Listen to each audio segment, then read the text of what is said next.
Hello friends, क्या हाल चाल। Like और सब्सक्राइब कर दो। तो हम लोग स्टार्ट करने वाले हैं अकेडमी सर्वाइवल गाइड का सीजन नंबर 2। खैर, अगर आप लोगों ने अभी तक सीजन फर्स्ट नहीं देखा है तो फिर मैं लिंक कमेंट और डिस्क्रिप्शन में दे दूंगा, तुरंत जा करके उसको देखिए। और जो लोग देख भी चुके हैं तो 7-8 महीने हो गए हैं, एक बार रिवीजन कर लो जा करके। नहीं तो कम से कम आखिरी के 10 मिनट देख लो जा करके, तुम्हें मज़ा आ जाएगा।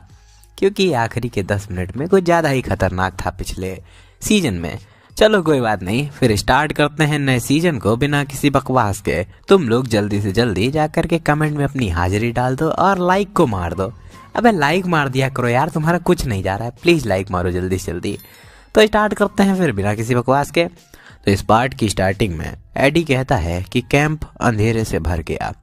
एडल जो कि गायक थी वो जा चुकी है और सिनेरियो जिसको कि मैं जाना करता था पूरे तरीके से चेंज हो चुका है। जो सबसे ज़्यादा पास में मेजर इवेंट है वो अभी है बैटल टू डिफीट लूसी। जो स्किल पॉइंट और एक्सपीरियंस उसी के साथ में सारी की सारी यूनिक स्किल वो सारी की सारी वहाँ पर हैं। वो 4th चैप्टर में बहुत ज़्यादा मदद करेंगी। ये सच है कि जो टेलर की ग्रोथ है वो हमेशा ही जितनी ज़्यादा परेशानी होती हैं उसी हिसाब से बढ़ती चली जाती है। मैं ऐसी बेकार सी स्टोरी पर पूरे तरीके से निर्भर नहीं रह सकता हूँ, पर टेलर की ग्रोथ वही मेरे लिए अभी एक तरीके का इंश्योरेंस है। मैं बस उसी पर निर्भर कर सकता हूँ। और बैटल जो कि लूसी के खिलाफ होने वाला है वो एक बहुत ज़्यादा इम्पॉर्टेंट इवेंट है लूसी के लिए भी, ताकि वो ग्रोकेट के बारे में भूल जाए। मेरे हिसाब से अगर अभी मैं उससे बात करूंगा तो फिर मुझे समझ में आएगा आखिर अभी की सिचुएशन क्या है। लेकिन लूसी जो हमेशा ही आसपास सोती रहती है, वो बहुत सारे दिनों से कैंप में आई नहीं है। क्या चीज़ें सच में ठीक हैं? ऐसा चलता रहा और एडी को पता नहीं कुछ अलग ही सपना टाइप में आ रहा होता है, जिससे वो घबरा करके बैठ जाता है उठ करके, और उसे बहुत तेज से पसीना आ रहा होता है। वो बोलता है कि आखिर कितना समय हो चुका है, मुझे पूरे तरीके से याद नहीं है, लेकिन ये सपना मेरा बुरा सपना बन चुका है। अब फाइनल एग्ज़ाम आ रहे हैं, स्कूल ब्रेक वो आने वाला है। क्या ये इस वजह से है क्योंकि आसपास का वातावरण बहुत ज़्यादा रिलैक्सिंग हो गया है? तभी दिखाया जाता है पीछे से कुछ रेड सी एनर्जी डार्क सी एडी की तरफ में बढ़ने लगती है।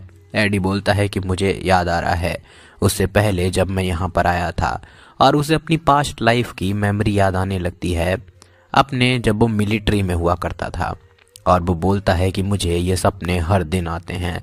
दिखाया जाता है सीन शिफ्ट होकर के, जहाँ पर जिक्स और एडी की बहन वो लोग बैठे होते हैं, और वो बोलती है कि मुझे इन दिनों सच में एडी बहुत ज़्यादा परेशानी में लग रहा है। जिक्स बोलता है कि हाँ, वो कहता तो है कि वो ठीक है, लेकिन मुझे इसके बारे में बुरा लग रहा है। हर चीज़ बाहर से देखने में नॉर्मल लग रही है, वो हमेशा ही जैसे बिजी रहता है वैसे ही बिजी है, और हमेशा ही वो चीज़ें करता है जिसकी की ज़रूरत है कैंप में करने के लिए। वो नॉर्मली जैसे काम करता है, बहुत अच्छे तरीके से क्लासेस को अटेंड करता है, अच्छे से पढ़ाई करता है। तो ये सिर्फ और सिर्फ अजम्पशन है, लेकिन ऐसा लग रहा है जैसे कि उसके दिमाग में कई सारी चीज़ें चल रही हैं। तानिया बोलती है कि हाँ, मैं उसके बारे में चिंता कर रही हूँ। जिक्स बोलता है कि हाँ, मुझे भी चिंता हो रही है, लेकिन मुझे किसी और चीज़ के बारे में चिंता हो रही है। इस पे तानिया बोलती है कि तुम्हारा मतलब?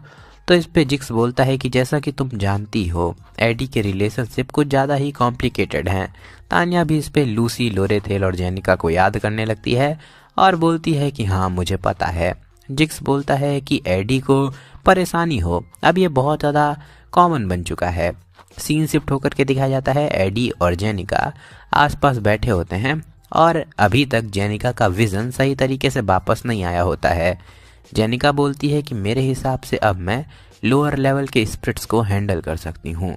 इस पे एडी बोलता है कि हाँ, अभी तक तो तुम सही तरीके से देख भी नहीं पा रही थी, क्या तुम सच में अब ठीक हो? इस पे जेनिका बोलती है कि हाँ, मैं भी थोड़ा चिंता में हूँ, लेकिन फिर भी मैं अभी ट्राई करने वाली हूँ, क्योंकि यहाँ पर तुम हो एडी।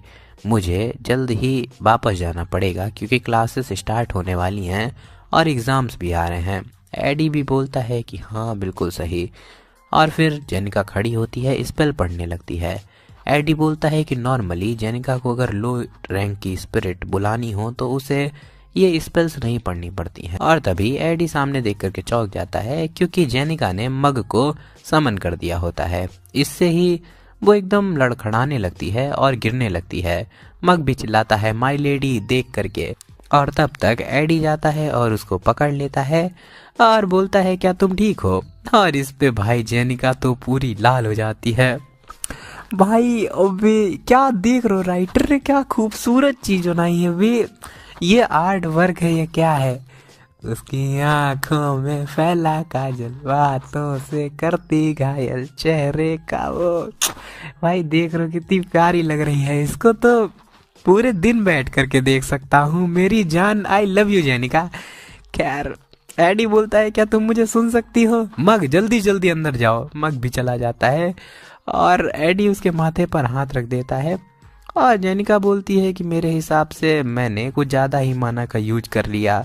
एडी बोलता है ये बहुत ज़्यादा वियर्ड है, क्या तुम पूरे तरीके से रिकवर नहीं हुई हो। और एडी ने उसके माथे पर सर रखा होता है जिस वजह से उसके पसीना आने लगता है और वो एकदम गर्म पड़ जाती है। और एडी बोलता है कि ऐसा लग रहा है तुम्हें बुखार हो चुका है। इसमें जेनिका शर्माते हुए बोलती है कि मेरा मतलब नहीं है, माना की वजह से नहीं है एडी तुम। तब तक कोई पीछे से बोलता है कि वेल मुझे ये पता था, लेकिन ये फिर भी वियर्ड है जब मैं खुद इसको सामने सामने देख रही हूँ।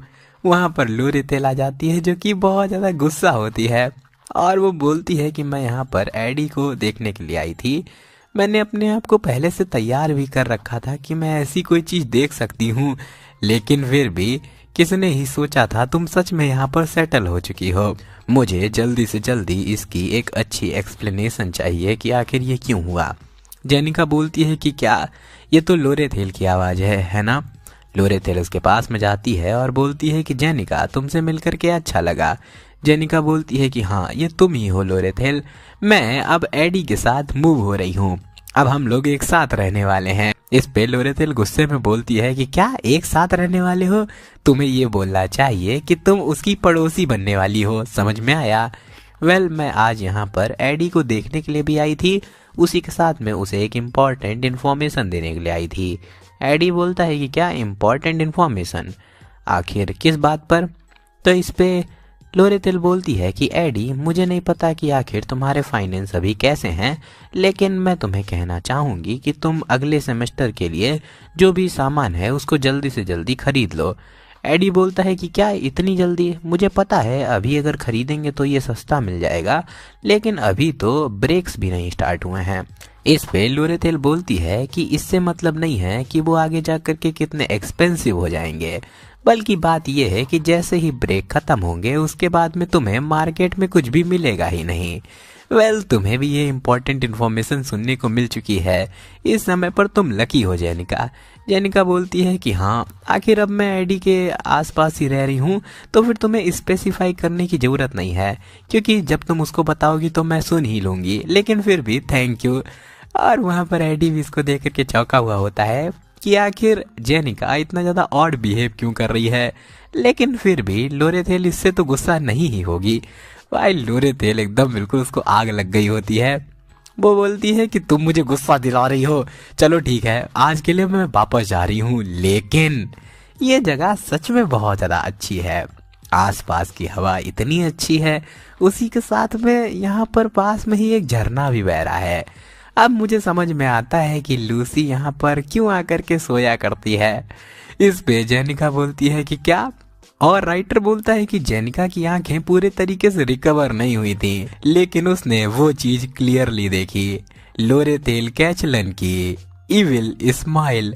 और सीन शिफ्ट हो जाता है, दिखाया जाता है वहाँ पर बेले माया के पास में एक मेड आती है और बोलती है कि लोरेटेल ने आपको एक रिप्लेसमेंट जॉब का ऑफर दिया है कि आप एक नई जॉब ले लें, और वो ये पेमेंट देने वाली है, और एक कार्ड देती है जिसको कि बेले माया खोलती हैं और बोलती है कि आखिर वो अचानक से क्यों दे रही है।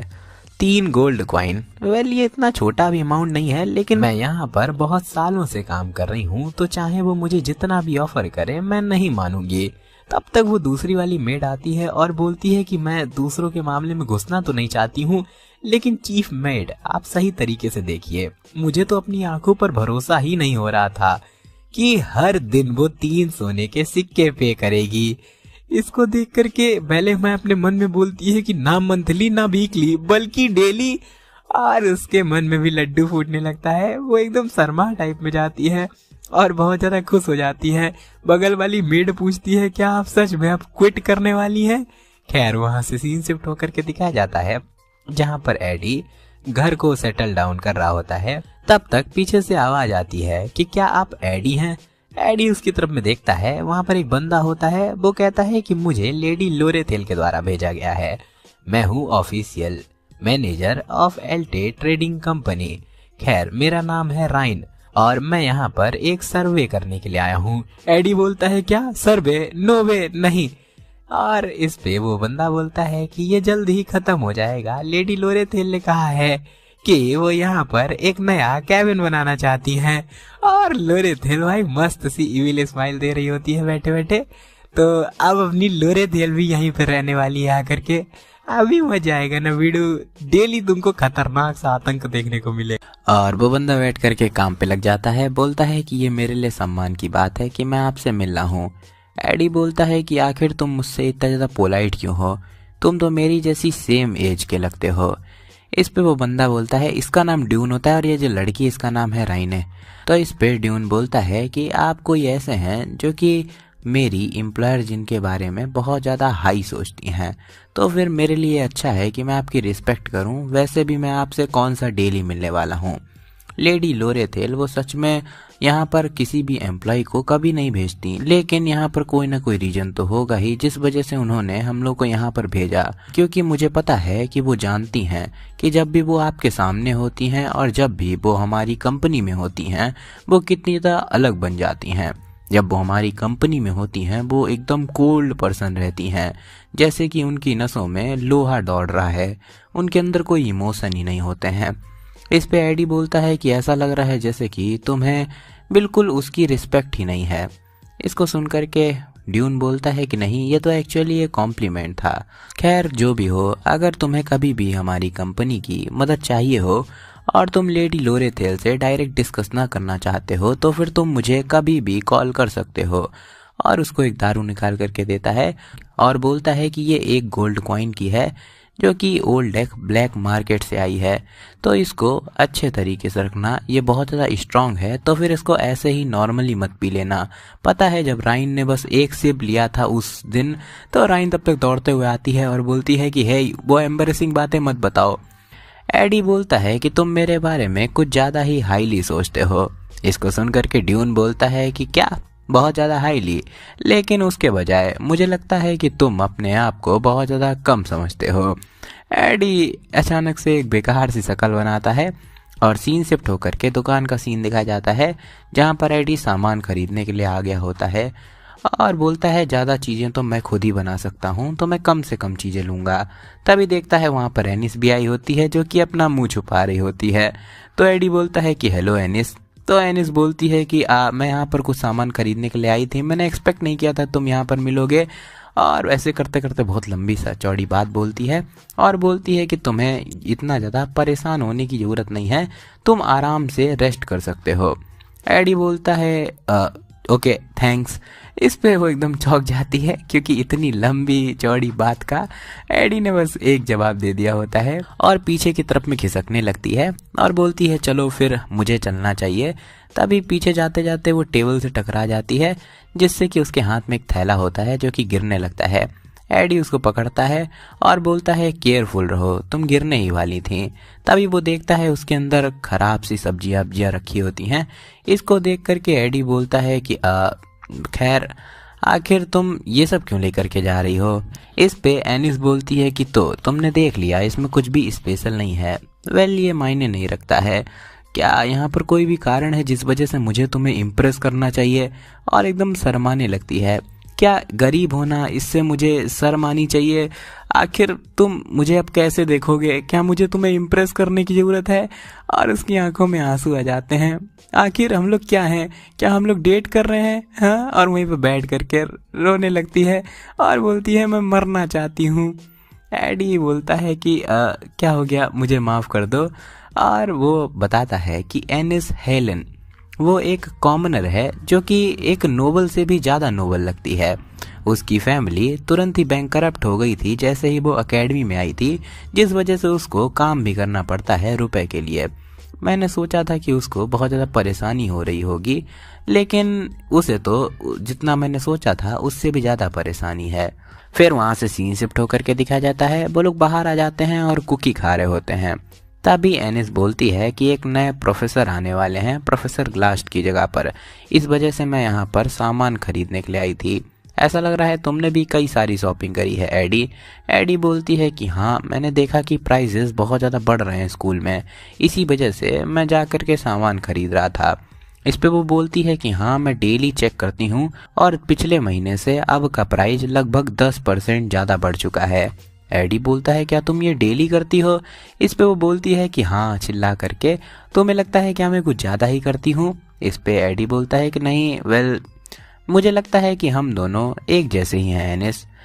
और अपने मन में सोचता है अगर तुम बीमार पड़ जाते हो तो तुम काम नहीं कर पाओगे, जिस वजह से तुम्हारी डॉर्मेटरी तुमसे छीन ली जाएगी और तुम एकेडमी को और ज़्यादा अटेंड नहीं कर पाओगे। और ऐसी स्ट्रेसफुल लाइफ से लगातार गुजरना, मुझे सच में अभी भी समझ में नहीं आता है कि आखिर वो ये कैसे कर लेती है। सर्वाइवल, इसका मतलब सबके लिए सेम नहीं होता है। जैसा कि मेरे लिए कि मैं जंगलों में रहता हूँ, कैबिन में, और नेक्स्ट सिनेरियो की तैयारी करता रहता हूँ।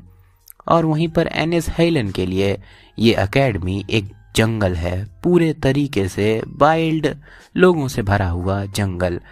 एनिस स्माइल करती है और बड़े ही प्यारे तरीके से बोलती है थैंक यू, और वहाँ से उठ करके जाने लगती है और बोलती है कि एक्चुअली मुझे भी तुम्हारे बारे में सेम ही लगा था जब हम लोग पहली बार मिले थे। एनीवे, मुझे नेक्स्ट सेमेस्टर के लिए कुछ ना कुछ खरीद लेना चाहिए इससे पहले कि चीज़ें और ज़्यादा महंगी हो जाएं। खैर कुछ भी हो, पक्का ही इसके पीछे एल्टे ट्रेडिंग कंपनी होगी जो कि प्राइजेस को इतना ज़्यादा बढ़ा सकती है। ऐसा ही चलता रहा तो फिर वो लोग पक्का ही स्टूडेंट काउंसिल में क्लैश करेंगे। खैर मुझे नहीं पता कि आखिर वो लोग किस वजह से ये सब कर रहे हैं। मुझे पक्का पता है कि उनके पास में कोई ना कोई प्लान होगा, क्योंकि एल्टे कंपनी की लीडर वो पक्का ही मुझसे तो होशियार ही होगी। चलो ठीक है, मैं यहाँ पर जा रही हूँ, बाय बाय। और एडी अपने मन में बोलता है कि हाँ, मैं भी क्यूरियस हूँ, आखिर एल्टे कंपनी इतने ज़्यादा प्राइजेस को क्यों बढ़ा रही है। और अगर तुम क्यूरियस हो किसी चीज़ के बारे में तो उसके बारे में जानने का सबसे आसान तरीका है कि जाकर उनसे डायरेक्टली ही पूछ लो। और दिखाया जाता है वहाँ पर लोरेथेल भी आ गई होती है और उस ड्रिंक को पकड़े बैठी होती है और बोलती है कि एक्सपेंसिव का मतलब ये नहीं होता है कि ये और ज़्यादा अच्छी हो जाए। एडी बोलता है कि वो मेरी है, तुम्हें पता है ना। इसको सुन करके लोरेथेल बोलती है कि वेल, ये मेरी तरफ से आई है। ड्यून कभी कभी फंड्स में से कुछ चोरी किया करता था और ऐसे ही सामान को खरीदा करता है। उसको ये पता नहीं है कि मुझे ये पता है कि वो फंड में चोरी कर रहा है। इस पे एडी बोलता है कि तो फिर आखिर तुम उसे कुछ कह क्यों नहीं रही हो। इस पे लोरेथेल बोलती है कि इस वजह से, क्योंकि अगर वो आगे कोई भी गलत चीज़ करता है तो मैं इस सबूत को उसके खिलाफ यूज कर पाऊँ। खैर ये मेरी बुरी आदत है, जब तक मेरे पास में कोई इंश्योरेंस नहीं है तब तक मैं किसी पर भी भरोसा नहीं कर सकती हूँ। ये बहुत ज़्यादा वियर्ड होगा ये कहना कि तुम स्पेशल हो, लेकिन मुझे तुम्हारे बारे में कुछ भी नहीं पता चला। इसका मतलब क्या हो कि हम लोग एक दूसरे को अपनी वीकनेसेस बताएं। मुझे पक्का पता है तुम्हें बहुत कुछ पूछना होगा। दिखा जाता है सीन शिफ्ट होकर के प्रोफेसर डॉर्मेट्रीज का, जहाँ पर वो लोग टहलते टहलते इतनी ज़्यादा दूर आ गए होते हैं और वहाँ पर बहुत ज़्यादा शांति होती है।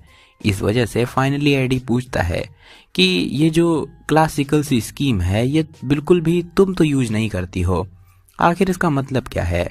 आखिर तुम सप्लाईज को इतना ज़्यादा महंगा क्यों कर रही हो? इस पे लोरेथेल बोलती है कि हाँ वेल, मैं ही हूँ जो कि यहाँ इस आइसलैंड पे इतनी ज़्यादा आसानी से प्राइसेस को कंट्रोल कर सकती हूँ, लेकिन मैंने कभी सोचा नहीं था कि तुम एल्टे कंपनी के इंटरनल मैटर्स से क्यूरियस हो गए। क्या तुम मेरे बारे में चिंता कर रहे हो? एडी बोलता है कि वेल, लेकिन लोरेथेल को तब तक समझ में आ जाता है कि एडी क्या बोलने वाला है, तो वो बोलती है कि ऐसी सिचुएशन में तुम्हें ये कहना चाहिए कि तुम्हें चिंता है, इवन भले ही तुम्हें चिंता ना भी हो। लेकिन एडी कुछ उल्टा ही बोलता है। वो बोलता है कि हाँ, मैं तुम्हारे बारे में चिंता कर रहा हूँ।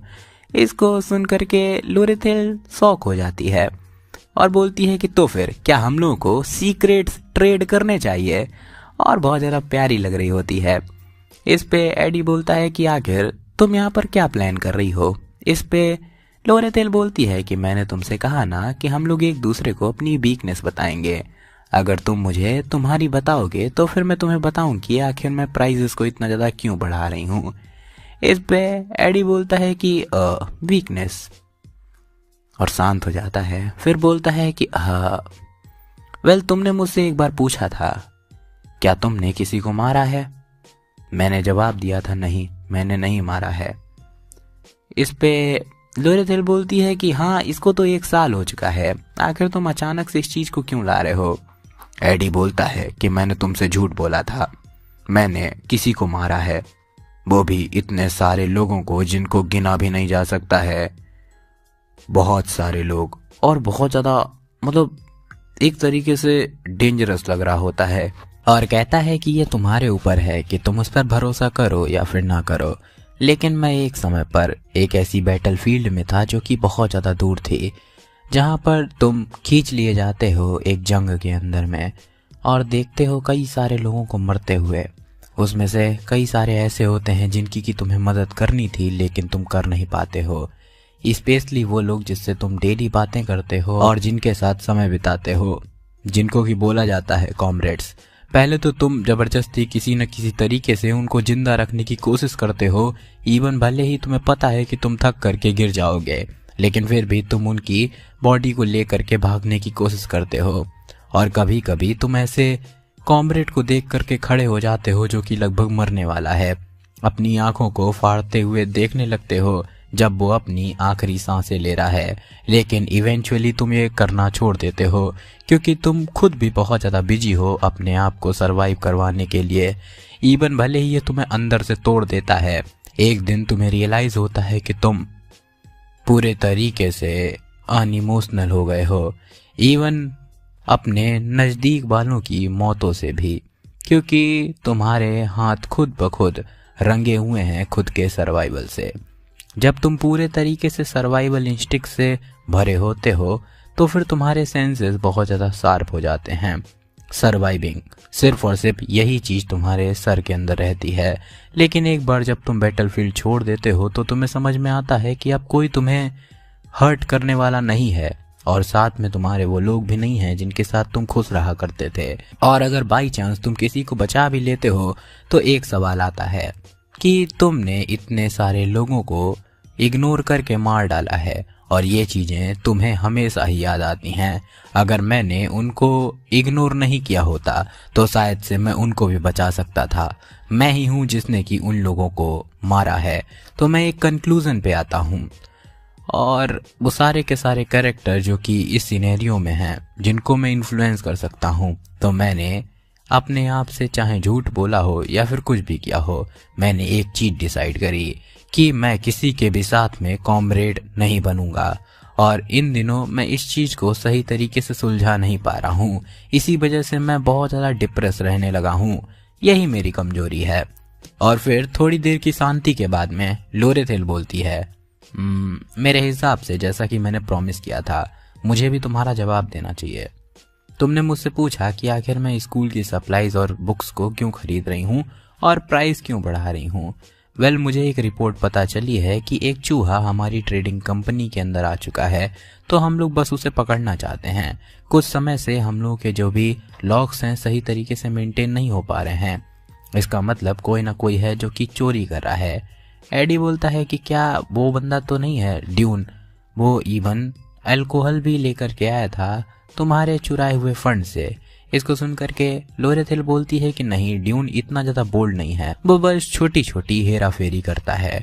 मेरे हिसाब से कोई ना कोई और है जो कि ड्यून से भी ज्यादा बुरा है, और जब हम लोग प्राइस बढ़ाएंगे तो फिर वो बंदा अपने सामान को मुझसे पहले बेचेगा और भागने की कोशिश करेगा, तब हम लोग उस चूहे को पकड़ लेंगे और शायद से मैं फिर से किसी को मारूं। इस पे एडी थोड़ा सा चौंक जाता है। लोरेथेल बोलती है कि उस समय पर हम लोगों ने कुछ ऐसी बातें की थी ना कि क्या तुमने किसी को मारा है, तो तुमने कहा था नहीं। मैंने भी अपने खुद के हाथों से तो किसी को नहीं मारा है, लेकिन अगर मैं इस तरीके से देखूं कि कितने लोगों को मैं बचा नहीं पाई हूं, तो फिर मैं भी हूं जिसने कि बहुत सारे लोगों को मारा है। क्योंकि मैं कोई ऐसी हूं जो कि लोगों पर ध्यान नहीं देती है, बल्कि मैं मतलब रखती हूं कि मेरे अकाउंटिंग लेजर में कितने रुपए हैं। मैं गोल्डन डॉटर जो हूं। लेकिन क्या हर कोई ऐसा नहीं है? एक मर्चेंट जिसने कि देखा एक बच्चे के टैलेंट को और उसके पेरेंट्स को घूस दी ताकि वो उस लड़की को अपनी अडॉप्टेड डॉटर बना पाए। वो गरीब पेरेंट जिनको कि डेली के 1-2 पैनी ही मिला करते थे, जो कि बेकार सा खाना खाया करते थे, अंत में उनको भी नहीं पता था कि वो उस इंफॉर्मेशन को लीक ना कर दें, इस वजह से वो भी मार दिए जाएंगे जब उनकी डॉटर उनसे छीन ली जाएगी। वो बेकार से लोग। और जो भी हो, लेकिन क्या तुम्हें पता है कि मैं कितने रुपए में बेची गई थी? जब उन लोगों ने मुझे बेचा था 3 सोने के सिक्कों में।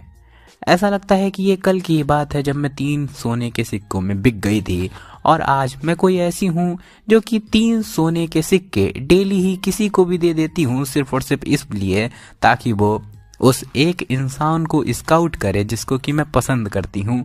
ये कुछ ज़्यादा ही फनी है ना? इस पे एडी बोलता है कि फिर भी 3 सोने के सिक्के एक दिन के लिए क्या ये कुछ ज़्यादा ही नहीं है?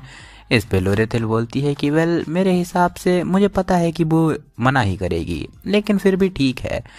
जब मैं यहाँ पर उस चूहे को पकड़ने की कोशिश कर रही हूँ, उसी के साथ में ड्यून को भी मेंटेन कर रही हूँ, जो कि कभी भी हम लोग को पीछे से धोखा दे सकता है। इनमें से मुझे कोई भी चीज़ परेशान नहीं करती है, क्योंकि सच बताऊं तो फिर मैं उनसे कुछ एक्सपेक्ट ही नहीं करती हूँ, मैं उन पर भरोसा ही नहीं करती हूँ। तुम इसका कारण जानते हो ना? एडी बोलता है कि हाँ, क्योंकि तुम ये नहीं चाहती हो कि तुम डिसअपॉइंट हो जाओ। लोरेथिल बोलती है कि हाँ, इसी वजह से मैं हमेशा ही अकेली रहती हूँ, यही मेरी वीकनेस है। एडी बोलता है कि तो शुरू से ही वो कारण जिस वजह से तुमने अपना बिजी शेड्यूल से इतना टाइम निकाला, उसी के साथ में यहाँ पर मेरे साथ में वॉक करने के लिए आई। इसको सुनकर के लोरेथिल बोलती है कि हाँ, मेरे कान बहुत ज़्यादा अच्छे हैं, शायद से जो नॉर्मल लोग हैं उनसे तो मैं ज़्यादा ही सुन सकती हूँ। इस पे एडी अपने मन में बोलता है कि ऐसा लगता है कि उसने वो र्यूमर सुने जहाँ पर मैं इन दिनों कुछ ज़्यादा ही डिप्रेस लग रहा था। और लोरेथिल बोलती है कि अपेरेंटली जो भी नोबल बच्चे होते हैं वो लोग शादी से पहले एक दूसरे को अपनी वीकनेसेस बताते हैं, ताकि आगे जा कर के उनकी जो क्लोजनेस है बहुत ज़्यादा बढ़ जाए। अकेडमी रात में बहुत ज़्यादा शांति भरी हुई है, जहाँ पर अकेडमी जो कि रात में बहुत ज़्यादा शांत है, एक ऐसी जगह जहाँ पर बहुत ज़्यादा भीड़ भाड़ रहती है। ऐसा लगता है जैसे कि तुम दुनिया में अकेले हो। तो एडी बोलता है कि हाँ, बिल्कुल ऐसा ही फील हो रहा है। लोरेथिल बोलती है कि खैर, मेरे लिए तो ये दिन में भी ऐसा ही रहता है, लेकिन फिर भी कभी कभी तुम्हें ऐसी फीलिंग चाहिए होती है, तुम ये जानते हो है ना? कभी कभी पूरे तरीके से अकेलापन। एडी बोलता है कि हाँ, ये कंफर्टेबल होता है। इस पे लोरेथिल भी बोलती है कि हाँ, मैंने तुमसे कहा था ना, हम दोनों सेम हैं। फिर वहाँ से सीन शिफ्ट हो जाता है, अगले दिन का सीन दिखाया जाता है, जहाँ पर बेले माया लोरेथिल के पास आती है और माफ़ी मांगती है कि आप डेली के जितने रुपए दे रही हैं वो बहुत ज़्यादा हाई है, लेकिन फिर भी मैं ऑफिस हॉल में काम करने को अपना प्राइड मानती हूँ। ऑफ कोर्स मुझे कई बार अच्छे तरीके से ट्रीट नहीं किया जाता है, लेकिन फिर भी मुझे पसंद है ऑफिस हॉल की रिस्पॉन्सिबिलिटी लेना। इसको सुनकर के लोरेथिल नौटंकी करते हुए बोलती है कि डेली के 3 गोल्ड के कॉइन, सच में ये एक बहुत ज़्यादा बोल्ड ऑफर था, लेकिन आप रुपए के बदले में अपने प्राइड को नहीं छोड़ सकती हैं। तो फिर क्या ख्याल है एक साइड जॉब एग्रीमेंट को लेकर के? इस पे बेले मैं बोलती है कि क्या एक साइड जॉब एग्रीमेंट, आखिर ये क्या है? इस पे लोरेथिल बताती है कि मैंने सुना कि आप जेनिका के पास जाती हैं और उसको नर्स के तरीके उसकी मदद करती हैं। बस रेगुलरली मेरे पास भी आ जाया करिएगा और सेम चीज़ मेरे लिए भी कर दिया करिएगा। आराम से आइएगा जब भी आपका मन करे, और जब आपका मन करे तब आप जा सकती हैं। और एकदम क्यूट सा चेहरा बनाती है और बोलती है कभी कभी, बस हफ्ते में 2 बार, बस क्या आप इतना नहीं कर सकती हैं? और भाई इतना प्यारा चेहरा बनाती है कि भाई मर्द क्या, जो लड़कियां हैं उनके भी अरमान टन आ जाए। खैर, इस पे पहले मैं बोलती है कि तो लोरेथिल बोलती है हाँ, तो फिर बेले माया बोलती है इतना तो लोरेथल बोलती है थैंक यू। बेले माया बोलती है कि अच्छा अगर यही कंडीशन, तब तक लोरेथल बोलती है कि रुको रुको बेले माया, ये लो कॉन्टेक्ट, यहाँ पे साइन कर दो, और उससे साइन करवा लेती है और वहाँ से जाते हुए बोलती है ठीक है फिर अब से तुम प्लीज मेरी केयर करना, जो कैंप के पास में मैंने विला बनाया है वहाँ पर। बेले माया बोलती है ठीक है तुम्हें कैंप में मिलेंगे। तब तक लोरेथल उसकी बात नहीं सुनती और गेट बंद करके चली जाती है, जिसपे बेले माया बोलती है कि एक साइड जॉब 1 गोल्ड कॉइन में, इवन उसके पास में पहले से कांटेक्ट तैयार था, 1 सेकंड मेरे साथ खेल लिया गया है। भाई लोरेथल ऑन टॉप, मतलब कितनी खतरनाक बंदी है यार, मतलब ब्यूटी विद ब्रेन, समझ रहे हो। खैर एडी बोलता है कि अभी बस 2 ही दिन हुए हैं जब से मैं शांति में बैठा हूँ बिना कुछ काम करते हुए, लेकिन अब ये देखने के बाद में कि सभी लोग बिजी होकर के अपना काम कर रहे हैं, मुझे भी रियलिटी में वापस आना पड़ा कि मेरी एकेडमी लाइफ अभी तक ख़त्म नहीं हुई है। मैंने सोचा कि अब मैं और ज़्यादा डिप्रेस नहीं रहूँगा। सच बताऊँ तो मेरे पास में इतना टाइम ही नहीं है, क्योंकि फाइनल सीजन जल्दी आने वाला है, मुझे और ज़्यादा जल्दी करनी होगी और स्टाफ को तैयार करना पड़ेगा। फिर मैं भी वैकेशन पर जल्दी ही जा पाऊँगा। मैं उससे पहले ही सारी की सारी प्रिपरेशन कर लूँगा ताकि मैं जो चेंज हुआ सिनेरियो है उसको फेस कर पाऊँ। दिखा जाता है तान्या का सीन, उसके पास में उसके फादर का एक लेटर आता है जिसमें लिखा होता है कि मैंने सुना कि जो अभी छुट्टी होने वाली है उस समय पर स्टूडेंट अपने घर लौटेंगे और आराम से वहाँ आराम करके वापस सिल्वेनिया लौटेंगे। तो अगर पॉसिबल है तो तुम भी आना और साथ में एड रोड टेलर को भी अपने साथ लेकर के आना। तान्या जैसे ही इसको पढ़ती है वो तुरंत ही बहुत ज़्यादा घबरा जाती है और इस पे पीछे से मेड बोलती है आप बहुत ज़्यादा थकी हुई लग रही हैं, क्या हुआ। तान्या बोलती है नहीं मैं ठीक हूँ। और तान्या अपने मन में बोलती है पहले ही मेरी एल्टे ट्रेडिंग कंपनी के साथ में एक लड़ाई चल ही रही है, अब फादर भी यहाँ पर आ चुके हैं और बहुत ज़्यादा परेशान होती है। अगले दिन दिखाया जाता है वो बहुत ज़्यादा थके हुए बोलती है कि मेरा सर दर्द हो रहा है। तब तक सामने देखती है वहाँ पर लूसी होती है और तान्या और लूसी वो दोनों एक दूसरे को देख करके घबरा करके पीछे हट जाते हैं। और तान्या फिर बोलती है हेलो लूसी, क्या तुम्हें कुछ कहना है मुझसे। इस पे लूसी अपनी टोपी पकड़ती है और बोलती है कि और अपना मुंह टोपी से छुपाते हुए बोलती है सॉरी आखिरी बार के लिए मैंने एक गलती कर दी थी। तो तान्या घबरा कर बोलती है नहीं नहीं तुम पहले भी माफ़ी मांग चुकी हो, इसको दोबारा करने की ज़रूरत नहीं है। आज का मौसम बहुत ज़्यादा अच्छा है ना, ये बहुत ज़्यादा परफेक्ट है सोने के लिए। क्या तुम ब्रदर के कैंप पे जा रही हो आज भी। इस पे लूसी बोलती है कि नहीं मैं कुछ दिनों से वहाँ पर नहीं गई हूँ। तान्या बोलती है ओ सच में, लेकिन क्यों, आखिर ऐसा क्यों। इस पे लूसी बोलती है कि जब मैं कहीं पर भी सो जाया करती हूँ ये बहुत ज़्यादा वियर्ड हो जाता है, मेरी स्कर्ट गंदी हो जाती है और मैं पूरे तरीके से गंदगी से भर जाती हूँ, मेरे बाल भी उलझ जाते हैं, मैं अच्छी नहीं दिखती हूँ और बहुत ज़्यादा शर्मा रही होती है। इसको देख करके वो सीनियर मेड उसी के साथ में तान्या दोनों ही शॉक हो जाते हैं और अपने मन में बोलते हैं कि वो लूसी मैरियाल वो सच में अपने लुक्स के बारे में परेशान हो रही है, आखिर ये कैसे हो सकता है। और लूसी बोलती है कि मैं कल उसके कैंप साइट जाने को सोच रही हूँ, वहाँ पर इतने दिनों से ना जाने पर अब मेरा मन हो रहा है वहाँ पर जाने का, और बहुत ज़्यादा शर्मा रही होती है। भाई अब ये क्यों, ये राइटर इतने पूकी मोमेंट दिखा रहा है हर किसी के। खैर फाइनली तुरंत सीनियर मेड बोलती है चिंता मत करो लूसी, तुम बहुत ज़्यादा खूबसूरत हो, लेकिन कल मैं अपनी सीनियर मेड के टाइटल की शपथ खाती हूँ कि मैं तुम्हें जैसा तुम बेस्ट से बेस्ट दिख सकती हो वैसा बनाऊंगी। और बताया जाता है इसकी प्राइमरी ड्यूटी तो है कि ये स्टूडेंट को असिस्ट करे, लेकिन इसकी सेकेंडरी ड्यूटी है कि ये लव एडवाइस देती है।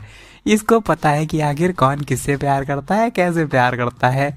इसको देख करके लूसी थोड़ी सी परेशान हो जाती है। फिर वहाँ से सीन शिफ्ट हो जाता है, दिखाया जाता है एक पक्षी बैठा होता है, वो बहुत ज़्यादा घबरा जाता है क्योंकि वो उसी तरफ बैठा होता है जहाँ पर लूसी ने अपना होम बनाया होता है, मतलब झोपड़ी बनाई होती है।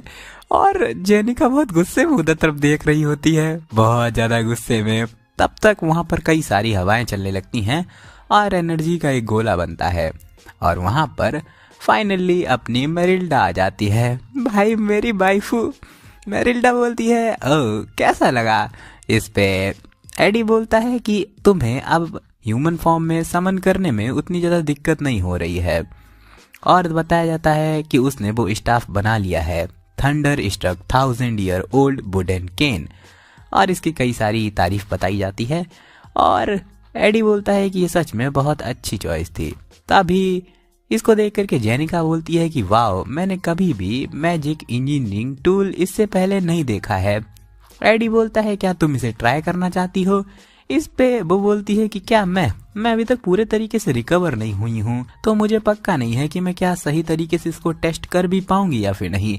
और आंखें बंद करती है, फिर एनर्जी निकालना शुरू करती है और सच में वो बहुत ज़्यादा बैडएस लग रही होती है, एकदम प्रो जादूगरनी।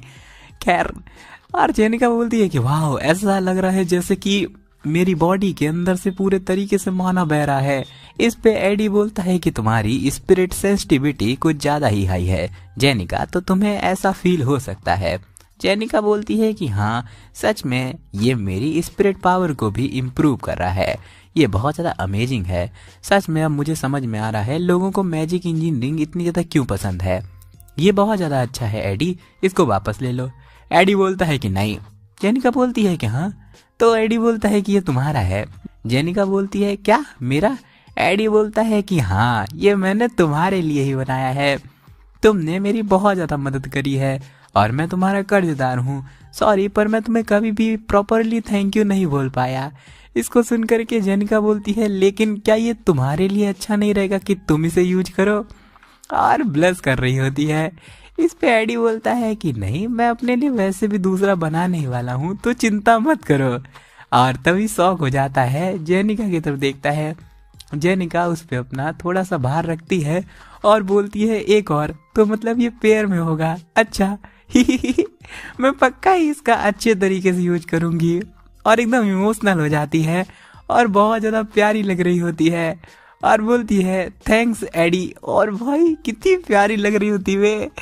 राइटर, अब तू क्या चाहता है? मैं भी दिन भर भगवान से पूजा करूं भाई, किसी तरीके से मैं इस दुनिया में गिर जाऊं, इस नोवेल की दुनिया में, और एडी को पटक पटक के मारूं और जेनिका छीन लूं, तो बता मुझे। लेकिन राइटर भी कुछ कम नहीं है। खैर, एडी भी जैसे ही जेनिका को देखता है ब्लश करना शुरू कर देता है, फिर स्माइल करता है और बोलता है सच में मैंने एकदम करेक्ट चॉइस की है। और सीन शिफ्ट हो जाता है, दिखाया जाता है स्टूडेंट प्लाजा पे नोटिफिकेशन आ जाती है फाइनल एग्जाम की। और दिखाया जाता है एडी एक स्टूडेंट के साथ में जा रहा होता है। एक्चुअली तानिया ने एडी को बुलाया है, इस वजह से ये स्टूडेंट एडी को स्काउट करके तानिया तक ले जा रही है।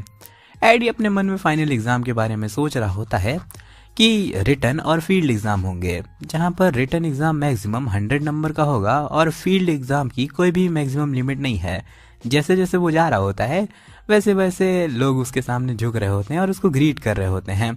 और फिर वो आगे बढ़ता है, वहां पर वेड मिलता है। वेड उसके सामने झुकता है और उसे ग्रीट करता है। एडी उसके बारे में बताता है कि ये एक टॉप स्टूडेंट है, तो फिर इसको भी फील्ड एग्जाम में अच्छा स्कोर करना पड़ेगा। खैर, ये सब अपने मन में बता रहा है और बोलता है कि मुझे लूसी के बारे में भी मेंशन करने की ज़रूरत नहीं है। अगर तुम सच में टॉप मार्क्स पाना चाहते हो सेकेंड ईयर में, तो फिर तुम्हें फील्ड एग्ज़ाम में बहुत ज़्यादा काम करना पड़ेगा। और मेरे ग्रेड की टॉप स्कोरर है जेनिका फेलोवर। और जेनिका बड़े प्यारे तरीके से आ रही होती है, बगल में एनिस भी एकदम शर्मा रही होती है। और एडी आगे बढ़ता है और अपने मन में बोलता है क्या मैं सच में उसको फील्ड एग्जाम स्कोर में बीट कर भी सकता हूँ? मैंने सुना है कि यहाँ पर एक प्रैक्टिस एग्जाम होगा प्रोफेसर के साथ में। पहली बात तो सिर्फ और सिर्फ लूसी और जेनिका के सिवाय कोई भी प्रोफेसर के खिलाफ खड़ा नहीं हो सकता है। और एडी जैसे जैसे बढ़ रहा होता है, लोग उसे ग्रीट कर रहे होते हैं और हाय भी बोल रहे होते हैं। और ऐसे चलते चलते एडी अपने मन में सोच भी रहा होता है, और जैसे जैसे साथ में चल रहा होता है लोग एकदम कतई बिल्कुल झुक जाते हैं। एडी एकदम बढ़िया से आ रहा है, दोनों तरफ लोग झुके हुए हैं। बगल में जो वो स्टूडेंट साथ में चल रही होती है वो भी एकदम घबराने टाइप में लगती है। और एडी अपने मन में इतनी देर बाद सोचने के बाद में बोलता है कि अब मेरे पास में कोई भी चॉइस नहीं है, मैं अपनी पूरी कोशिश करूंगा कि मैं अपनी क्लास का टॉप स्टूडेंट बन पाऊं। फिर दिखाया जाता है वो लोग स्टूडेंट काउंसिल रूम के पास में आ जाते हैं और वो लड़की बोलती है कि प्रेसिडेंट आपका अंदर इंतजार कर रही हैं। एडी बोलता है थैंक यू मुझे गाइड करने के लिए। वो स्टूडेंट एकदम खड़े होकर के बोलती है हाँ, और फिर जाते हुए बोलती है कि हाँ वो सच में कुछ ज्यादा ही पॉपुलर है। भाई एडी का ऑरा नहीं है बल्कि he is the aura farmer brother. मतलब भाई लौंडे का ऑरा देख रहे हो कि अनलिमिटेड ऑरा देख रहे हो। लड़की एकदम कदम घबरा गई। फिर अंदर जाता है जहाँ पर फिर से वही लेटर पढ़ता है जहाँ पर वो लिखा होता है कि एडी को अपने साथ में लेकर के आना। अगर पब्लिक का ओपिनियन इम्प्रूव हो चुका है और उसकी मैजिक स्किल्स वो भी अच्छी हो चुकी हैं तो मैं और ज़्यादा उसको फैमिली में आने से मना नहीं करूँगा। मैं चाहता हूँ कि एडी को रोड टेलर फैमिली में दोबारा एक मेंबर के तरीके ले लूँ, एक फैमिली और उसके फादर के तरीके। मैं उसको एक आखिरी चांस देना चाहता हूँ। एडी को ये बोल देना कि हम लोग आर्विन को एक बार खो चुके हैं तो मैं तुम्हारे साथ में सेम चीज़ नहीं करना चाहता हूँ। वेल आर्विन एडी और तानिया का बड़ा भाई था, ठीक है। अगर वो आना चाहे तो फिर रोड टेलर फैमिली के दरवाजे हमेशा ही उसके लिए खुले हुए हैं। और ये लेटर आया होता है क्रैपिन रोड टेलर की तरफ से। और तानिया बोलती है कि बहुत टाइम हो चुका है जब से फादर ने मुझे लास्ट बार एक लेटर भेजा था। फादर ने तुम्हें माफ़ कर दिया है और वो चाहते हैं तुम दोबारा से वापस आ जाओ। एडी बोलता है कि हाँ ये तो बहुत अच्छी बात है। तानिया कहती है कि मैं तुम्हारे एक्सप्रेशंस देख के बोल सकती हूँ कि ऐसा तो बिल्कुल भी नहीं है। तुम इसको देख करके ज़्यादा खुश तो नहीं लग रहे हो। और अपने मन में सोचती है कि एक अपॉर्चुनिटी आई है कि वो दोबारा से अपनी ताकत को पा सकता है। ये एक अच्छी चीज़ है। लेकिन फादर ने भाई को असैसिनेट करने की कोशिश करी थी, लेकिन अब वो इसको दोबारा से वापस चाहते हैं। नहीं, ये क्लियरली एक ट्रैप है। और चिल्ला करके बोलती है कि मैं घर पर अकेले जाऊंगी और फादर को बोलूं।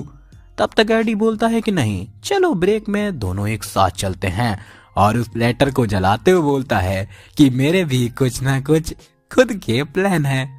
सो brother is going to continue his aura farming. तो ठीक है ना, अगर तुम्हें अगला पार्ट देखना है तो ये पहले से ही अपलोड हो चुका है। चाहे तो तुम चाहो सेकंड चैनल पे भी देख सकते हो जा करके, या फिर मैंने लिंक कमेंट और डिस्क्रिप्शन में दे दिया है। तुम लोग आराम से उसको भी इंजॉय करो जा करके। यहाँ पर इस एपिसोड का एंड होता है और सभी लोग कमेंट में लिखो aura farmer Ed Road Taylor. तो मिलते हैं फिर, till then tata, take care, bye bye. फिर बताया जाता है कि एक कहानी जो कि अब बस हिस्ट्री की किताबों का एक हिस्सा बन के रह गई है। उस समय पर क्लियोल एम्पायर डेमी ह्यूमंस के खिलाफ जंग पे था और डेमी ह्यूमंस की फोर्सेस क्लियोल एम्पायर के कैपिटल तक पहुंच चुकी थी। उस समय पर सामने से जो लोग एम्परर की आर्मीज को लीड कर रहे थे, ओबेल फोर्सेस और 3 यंग मेजेस जिन्होंने उनकी मदद करी। पहला द ग्लास्ट सीकर, दूसरा जीलैन द कार्वर और तीसरा द आउटकास्ट कैलेड। तो वो आउटकास्ट जो कि हिस्ट्री की किताबों में गायब हो रहा था, वो फाइनली सिल्वेनिया एकेडमी में लौट आया है। आखिर वो प्रोफेसर के तरीके क्यों लौटा, खैर कौन जाने। फिर दिखाया जाता है वहाँ पर अपनी क्लियर आती है और अंदर की तरफ जाती है। दिखाया जाता है जो प्रोफेसर कलार्ड होता है वो पता नहीं कुछ एसेंस जैसे जला करके बैठा होता है और बोलता है कि एग्ज़ाम 3 दिनों के अंदर में है, हम लोगों को बैटलफील्ड तैयार करनी पड़ेगी। इसको सुन करके कैलेट बोलता है कि जो भी तुम्हारे पास में है उन्हीं का यूज करके कुछ बना दो। इस पे वो बोलती है कि नहीं, ये फाइनल एग्ज़ाम है जहाँ पर हर स्टूडेंट पार्टिसिपेट करता है, हम लोग को कुछ तो करना पड़ेगा। इस पे प्रोफेसर बोलता है कि तुम ऐसा करो, जल्दी जल्दी जाओ और तुम्हें तुम्हारी लैब में जो भी समझ में आता है वो चीज़ उठाओ, उसके हिसाब से एक अपना बैटलफील्ड बना दो। समझ में आया? ये मेरे लिए अच्छा ही रहेगा कि मैं ना इसमें इंटरफेयर करूं। तो इस पे क्लियर अपनी थकते हुए जाने लगती है और कहती है ठीक है। वहीं पर वो प्रोफेसर कैलेट अपने मन में सोचता है कि आखिर मैंने इनकी बात क्यों मान ली, आखिर मैं ग्लास्ट की जगह पर आने के लिए क्यों मान गया। वेल मुझे लगता है कि अब ये मायने नहीं रखता है क्योंकि मैं आ चुका हूँ। दिखाया जाता है तभी वहाँ पर एडी जाता है बेले माया के पास में और बेले माया पूछती हैं कि आखिर तुम यहाँ पर क्यों आए हो। एडी बोलता है क्या मैं ऑफिलिस हॉल में टेम्परेली जा सकता हूँ। इसको सुनकर के बेले माया बोलती हैं कि सच बताऊं तो फिर नहीं, लेकिन तुम भरोसेमंद हो, अगर तुम मुझे अपना पर्पज बताओगे तो फिर मैं तुम्हें ये अथॉरिटी दे सकती हूँ। और एडी बोलता है कि और अपने मन में बताता है कि मैंने उनसे कुछ भी नहीं छुपाया जो कि मुझे चाहिए था। और वो जो सीनियर मेड होती है वो दौड़ते हुए जाने लगती है और एडी बोलता है कि वो कारण जिस वजह से आज मैं यहाँ पर आया हूँ वो इस वजह से ताकि मैं आगे के जो भी डेंजर्स हैं उनके लिए तैयार हो पाऊँ, क्योंकि जब मैं रूट टेलर मैंसन में जाऊँगा वहाँ पर कई सारे डेंजर होंगे, क्योंकि मैं उसके द्वारा एक बार एकेडमी में मारा जा चुका हूँ। सच बताऊँ तो फिर मैं हर एक चीज़ का यूज करना चाहता हूँ जो कि मेरे पास हैं, पर अगर अब मैं रूट टेलर फैमिली पर ऐसे ही अटैक करूँगा जो कि रॉयल फैमिली जिसका सपोर्ट करती है, पक्का ही मैं एक गद्दार कहलाया जाऊंगा। और बेले माया उसको अंदर आने के लिए बोल देती हैं। एडी बताता है कि ओरिजिनली वो इंसान जो कि उसके खिलाफ खड़ा था वो थी प्रिंसेस फोनिया। प्रिंसेस फोनिया ने अपनी अथॉरिटी और इंसाइट का यूज किया ताकि वो सच को बाहर निकाल पाए, और वही थी जिसने कि एक ऐसा कारण बनाया ताकि उसको वो अपनी गद्दी से गिरा पाए, जैसे कि इंसानों को सेक्रीफाइस करना, फॉरबिडन रिसर्च करना और एविल गॉड के साथ काम करना। पर अब वो कुछ भी नहीं कर रही है। प्रॉब्लम यही है सबसे पहली बात कि वो इवन स्टूडेंट काउंसिल प्रेसिडेंट भी नहीं बनी, तो यहाँ पर कोई भी कारण नहीं है कि वो रूट टेलर फैमिली के खिलाफ खड़ी हो। तो अगर ऐसी बात है तो फिर मुझे वो कारण खुद ब खुद बनाना पड़ेगा। इसका सबसे अच्छा तरीका है कि मैं मैंसन के अंदर घुस जाऊं और उसके बाद मैं खुद ब खुद अपनी इन्वेस्टिगेशन करूं। पर अगर मैं तैयार होकर के नहीं गया तो शायद से मैं वहां पर मारा जा सकता हूं।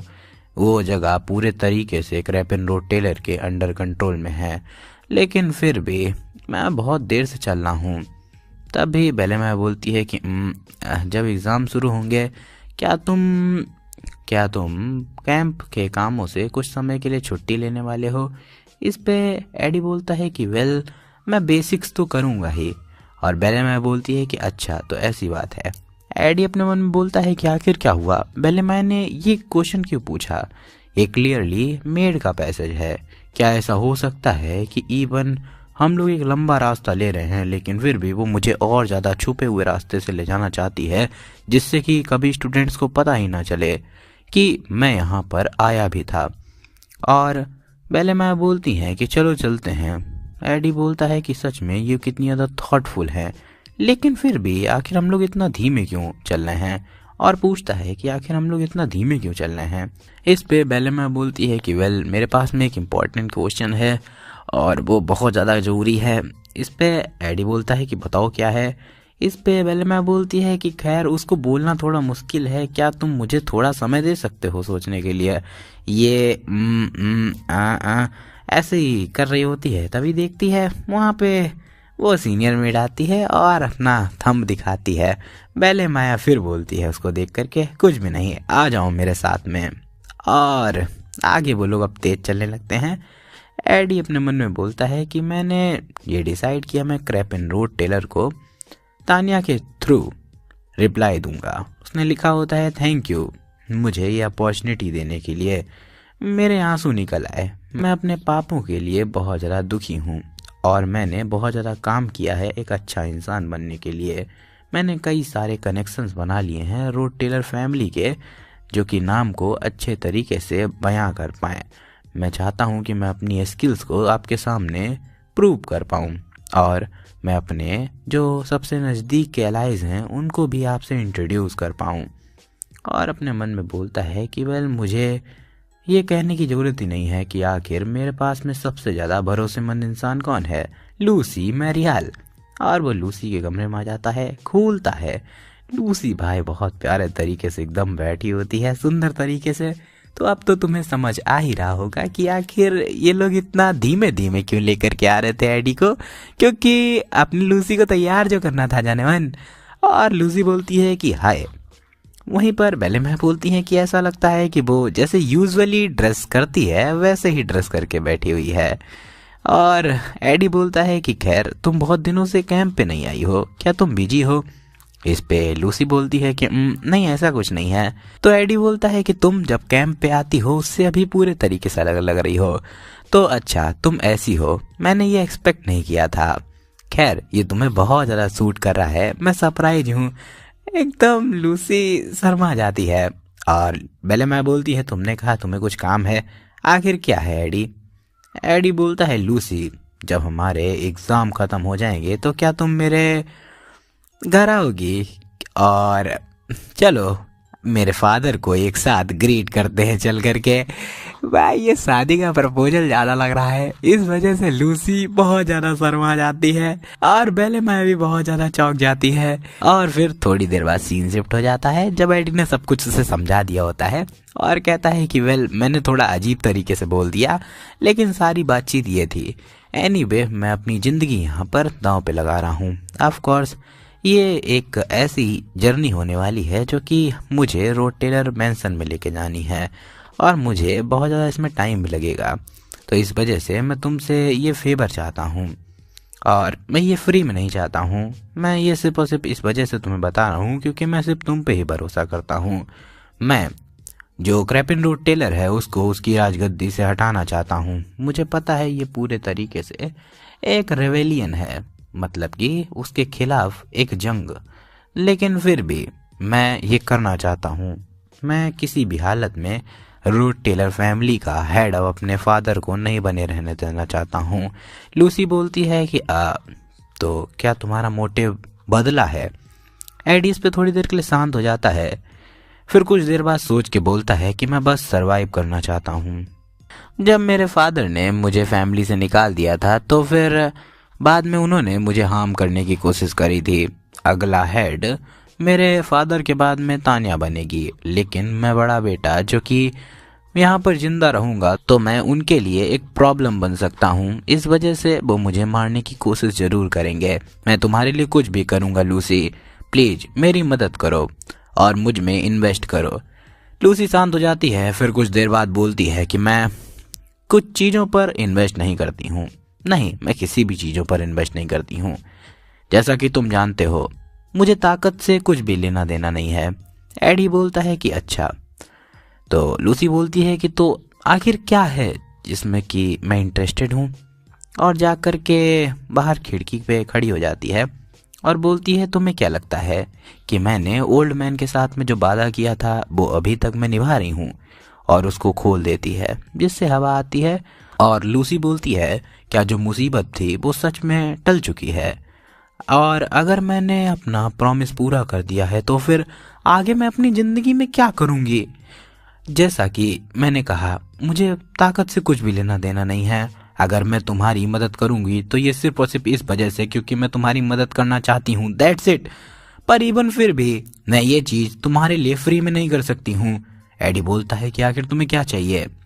इस पे लूसी बोलती है कि जिस चीज़ से मुझे डर लगता है कि जब ये मेरा प्रॉमिस पूरा हो जाएगा तो फिर मेरे पास में कुछ भी बचेगा ही नहीं। मेरी मदद करो ताकि मैं पूरे तरीके से खाली ना रहूं। इस पे एडी बोलता है कि मैं आखिर ये कैसे कर सकता हूँ? इस पे लूसी अपने फिंगर आगे करती है, पिंकी फिंगर, और कहती है मेरी मदद करो जीने का एक रास्ता ढूंढने के लिए। और बहुत आइकॉनिक सा सीन होता है। एडी अपने मन में बोलता है कि उसके जो शब्द हैं वो सच में बहुत ज़्यादा गूढ़ और सच्चाई से भरे हुए हैं। ये पहली बार है कि मैंने उसका यूजुअल चेहरा देखा है। वो ना तो रो रही है ना ही हंस रही है, यही उसका असली चेहरा है। और अगर मैंने यहाँ पर उससे ये वादा नहीं किया तो पता नहीं उसके एक्सप्रेशन कैसे होंगे। और वो सांस लेता है, देखता है लूसी बहुत ज़्यादा शर्मा जाती है क्योंकि एडी ने उसकी पिंकी फिंगर पकड़ ली होती है। और फिर कुछ देर की शांति हो जाती है। लूसी कुछ बड़बड़ाती है और देन तुरंत जाकर के अपने एडी के गले लग जाती है। और एडी बोलता है कि वेल मैं कभी भी नहीं समझ पाऊंगा कि आखिर लूसी के लिए ये प्रॉमिस कितना ज़्यादा मायने रखता है, लेकिन फिर भी लूसी और उसको गले लगा लेता है और बोलता है कि उसने उसके बाद में कुछ समय तक मुझसे कुछ भी नहीं कहा, बस वो मेरे गले लगे रही। फिर वहाँ से हम लोग को सीन शिफ्ट होकर के दिखाया जाता है जहाँ पर वो लोग क्लासरूम में होते हैं और एडी बोलता है कि अब से तुम और मैं दोनों दुश्मन रहने वाले हैं। इसको सुनकर के जेनिका बोलती है कि आखिर क्यों, आखिर हम लोग दुश्मन क्यों? इस पे एडी बोलता है कि नहीं, उतना ज़्यादा सीरियस नहीं है। मेरा कहने का मतलब ये था कि अब मैं अपना बेस्ट ट्राई करने वाला हूँ, इस बार टॉप स्टूडेंट बनने का। और याद करते हुए कहता है कि जिस दिन से मैं अवेकन हुआ हूँ इस दुनिया में, तो मेरा गोल यही था कि मैं एकेडमी से ग्रेजुएट होऊंगा और फिर सरवाइव करूँगा। और ये करने के लिए मुझे बहुत ज़्यादा महंगी ट्यूशन फीस देनी पड़ती है, लेकिन ग्रोकेट फाउंडेशन स्कॉलरशिप, उसी के साथ में लोरेथेल के साथ में जो मैंने आइटम्स का ट्रेड किया था, इस वजह से अभी तक मैं सब कुछ आराम से सह पा रहा था। लेकिन ये ग्रेजुएशन तक नहीं चल पाएगा। पर एक बार जब मैं टॉप स्टूडेंट बन जाऊंगा तो मुझे ट्यूशन फीस की दिक्कत नहीं लेनी पड़ेगी। उससे पहले मैं सिंपली कहीं भी इस चीज़ के लिए कैपेबल नहीं था कि मैं टॉप स्टूडेंट बन पाऊँ, लेकिन अब मैं फाइनली टॉप बनने की कोशिश कर सकता हूँ। इसको सुनकर के जेनिका बोलती है कि ओ मेरी, अच्छा तो तुम्हें टॉप मार्क्स चाहिए।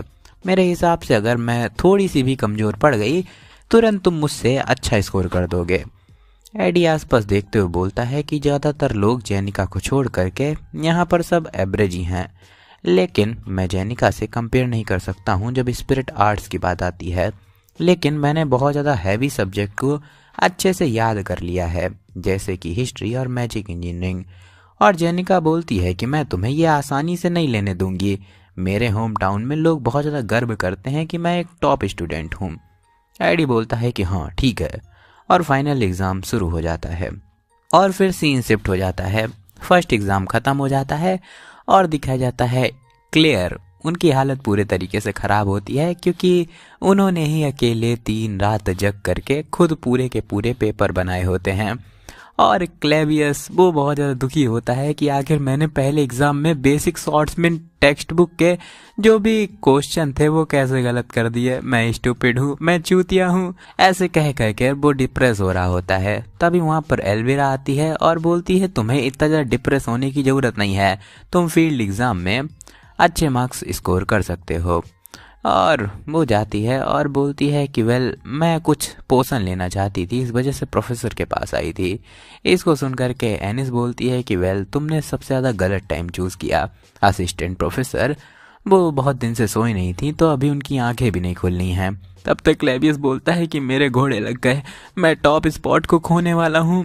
एडरोड टेलर तुम भी सोचते हो कि मैं बिल्कुल बेकार हूँ, है ना? एल्विरा बोलती है कि है ये बकवास करना बंद करो और अपने सीनियर से ऐसे बात मत करो, और उसके सर पे चढ़ करके उसको कूटने लग जाती है। भाई एल्विरा भी मस्त कैरेक्टर है। एनिस बोलती है कि आखिर तुम्हारा एग्ज़ाम कैसा गया एडी? एडी बोलता है कि वेल मैंने सब कुछ अच्छा किया। और याद करते हुए बोलता है कि पहले तो वेल मैं कभी भी जब से यहाँ पर आया हूँ पढ़ना मैंने छोड़ा ही नहीं है, और अभी तक जेनिका और मेरे जो एग्ज़ाम का डिफरेंस देखा जाए तो इतना ज़्यादा नहीं था। अगर मैं थोड़ा सा और मेहनत करूँगा तो फिर मैं जीत सकता हूँ।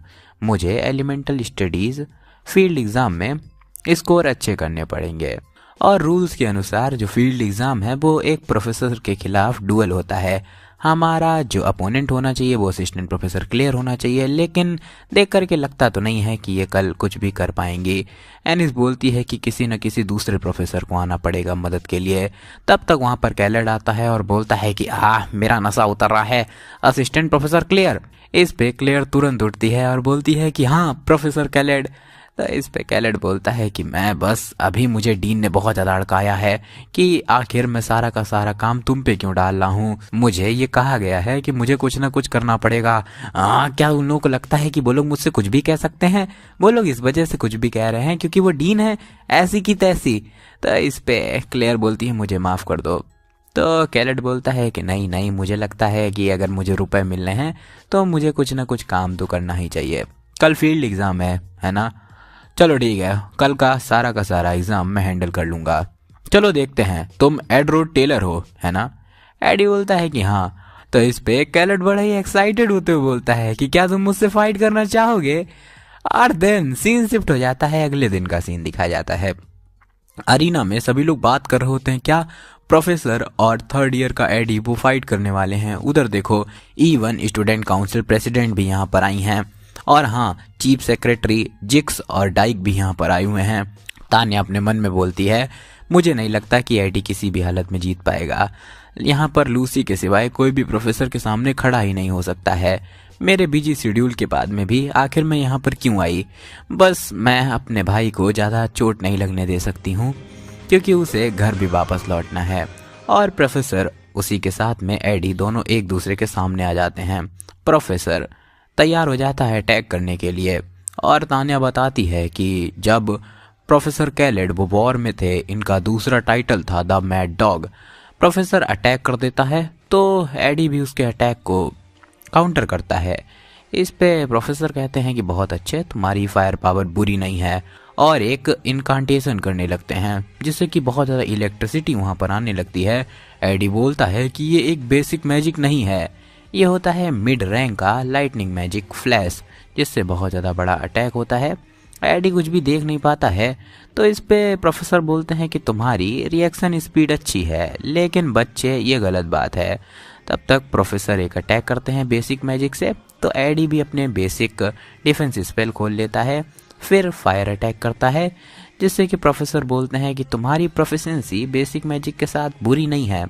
तब तक एडी उस पर एक और अटैक कर देता है, तो प्रोफेसर बोलते हैं कि तो तुम मेरा विजन ब्लॉक कर रहे थे इग्निशन से, और उससे अटैक से पीछे हट जाते हैं। और वो बोलते हैं कि तुम एक अच्छे स्टूडेंट हो, तुम जल्दी ही चीज़ें सीख लेते हो। क्या तुम उस तरीके के बच्चे हो जो कि हर दिन घर पे जाता है और देखता है कि आखिर उसने आज क्या सीखा? वेल, बहुत अच्छे। चलो अब और भी ज़्यादा कॉम्प्लेक्स टॉपिक पे जाते हैं। और फायर और वाटर एलिमेंट दोनों को एक साथ खुद ब खुद अटैक करवा देता है, जिससे कि वहाँ पर बहुत ज़्यादा धुंध आ जाती है। एडी बोलता है कि मैं ऐसी सिचुएशन पहले भी फेस कर चुका हूँ, और तभी उसे दिखाई देते हैं प्रोफेसर कैलेड।